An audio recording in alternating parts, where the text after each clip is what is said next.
इस वीडियो में हम लोग देखेंगे solvent system concept.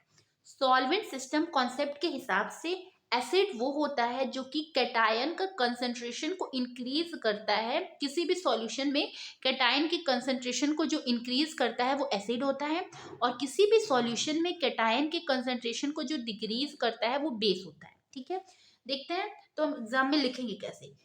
This concept was propose by Franklin. इस कॉन्सेप्ट को फ्रैंकलिन दिए थे। ये एक्सप्लेन कर रहा था acid base behaviour aqueous and non aqueous solution में। ठीक है, इसके एक्वस और नॉन एक्वस दोनों सॉल्यूशन में ये एसिड बेस बिहेवियर को एक्सप्लेन कर दे रहा था। इसके हिसाब से एसिड एक ऐसा सब्सटेंस होता है जो कि कंसंट्रेशन ऑफ कैटायन इंक्रीज करता है।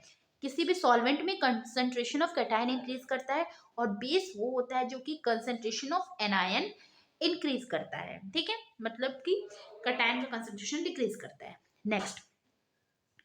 Next for example auto ionization of water में बी रिप्रेजेंटेड एज, जैसे कि जब हम वाटर से रिएक्शन कराएंगे तो हमारा क्या होगा, ये जो वाटर है वो टूटेगा H plus plus O H minus में।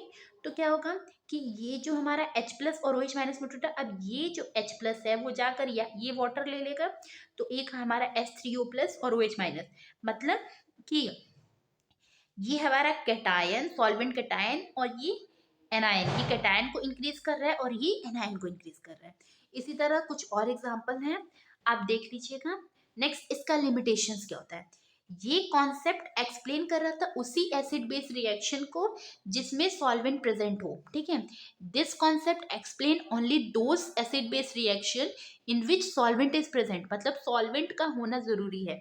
It could not explain the acid base reaction which take place in absence of solvent, मतलब इसमें सॉल्वेंट का होना जरूरी है। अगर सॉल्वेंट नहीं हुआ तो उस एसिड बेस रिएक्शन को हम एक्सप्लेन नहीं कर सकते थे।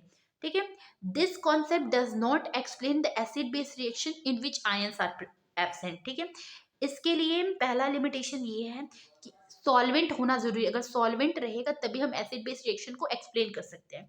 दूसरा क्या है, दूसरा ये है कि ये एक्सप्लेन नहीं कर पा रहा था उस एसिड बेस रिएक्शन को जिसमें कि आयंस एब्सेंट हो रहे थे, मतलब आयंस का रहना जरूरी है, तभी हम एसिड बेस रिएक्शन को एक्सप्लेन कर सकते हैं।